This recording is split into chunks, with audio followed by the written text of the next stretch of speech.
You are watching Grace Television.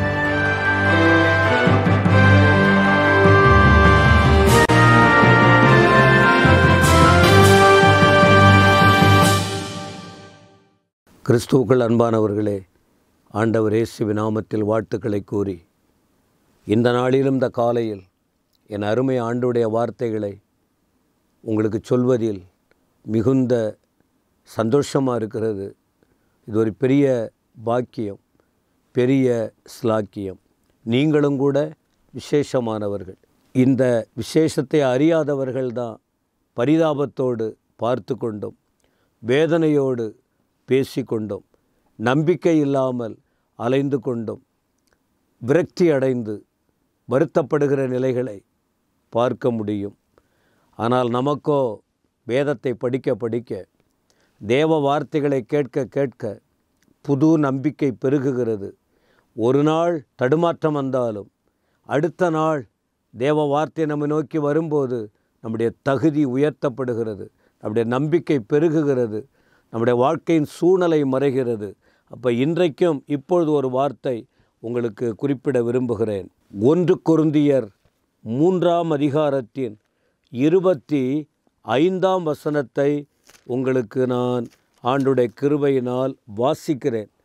1 கொரிந்தியர் 3ஆம் அதிகாரம் 23.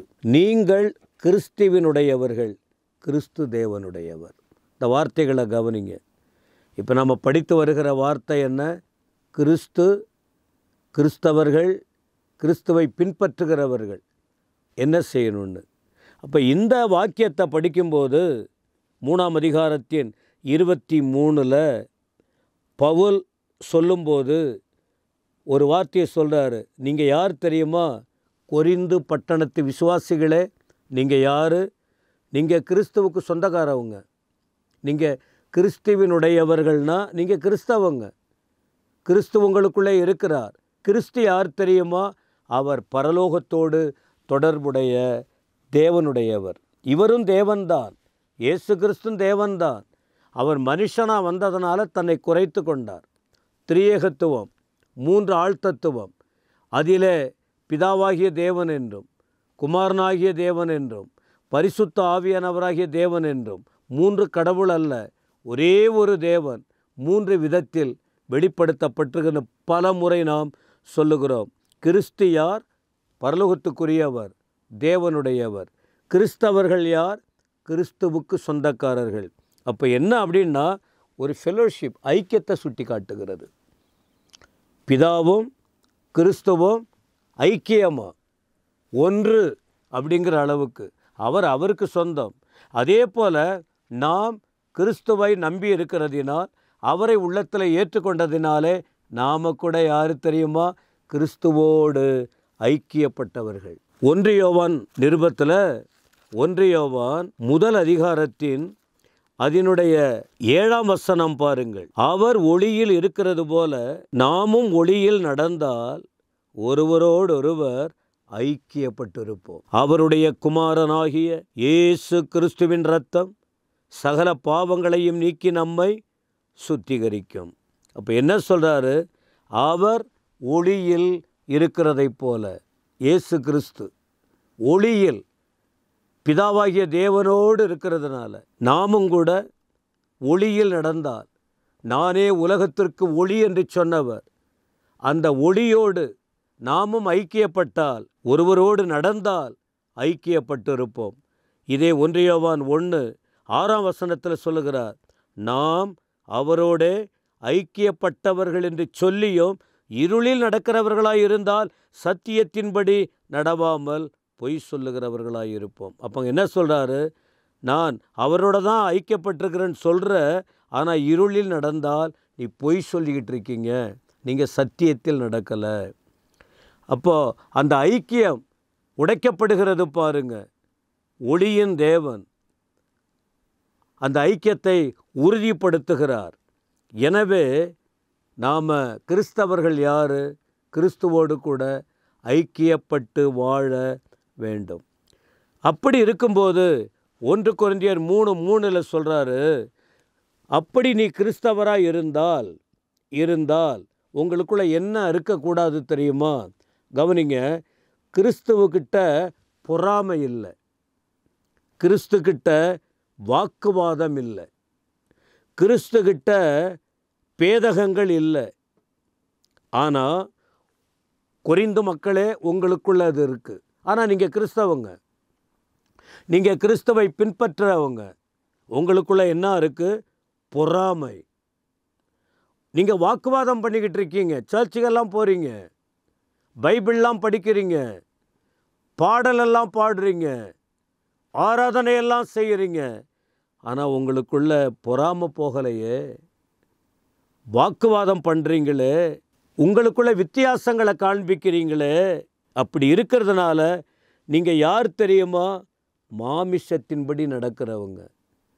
கிறிஸ்து மாமிசத்தில் இருந்தாலும் அவர் மாம்சத்துக்குரிய காரியங்களை நடக்கலை, அவர் தெய்வீகமாக நடந்தார். யார் விரல் நீட்ட முடியும்? அப்போ கிறிஸ்தவர்களாகிய நாம் மாம்சத்துக்கு முக்கியத்துவம் கொடுக்கக்கூடாது. அப்படி மாம்சத்துக்குரியவர்களாக இருந்து பவுல் சொல்கிறாரு, மனுஷ மார்க்கமாய் நீங்கள் நடக்கிறீங்க. இதே 1 கொரிந்தியர் 2ஆம் அதிகாரத்தின் 16ஆம் வசனம் பாருங்கள்.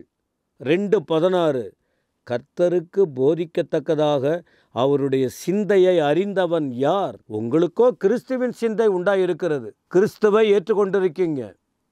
அவர் சிந்தையை யார் அறிய முடியும்?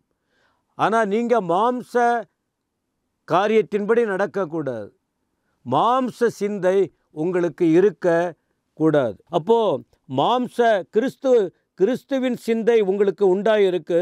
நீங்கள் அந்த கிறிஸ்துவின் சிந்தையை புரிந்து வாழணும். அப்போ கிறிஸ்துவின் சிந்தை என்ன? பவுல் என்ன சொல்லுகிறார்? பிலிப்பியர் 2ஆம் அதிகாரம் 5ஆம் வசனத்தில் என்ன வார்த்தை சொல்லுகிறார்? கிறிஸ்து இயேசுவில் இருந்த சிந்தையே உங்களிலும் இருக்க கடவுது. அப்போ கிறிஸ்து இயேசுவில் இருந்த சிந்தை என்ன? எப்பொழுதும் பிதாவை பிரியப்படுத்தினார். கிறிஸ்து இயேசுவில் இருந்த சிந்தை என்ன? தன்னை உயர்த்தாமல் தாழ்த்தினார். கிறிஸ்து இயேசுவில் இருந்த சிந்தை என்ன? அவர் கீழ்ப்படிதலோடு காணப்பட்டார். கிறிஸ்து இயேசுவில் இருந்த சிந்தை என்ன? பரலோகத்தை வெளிப்படுத்தினார்.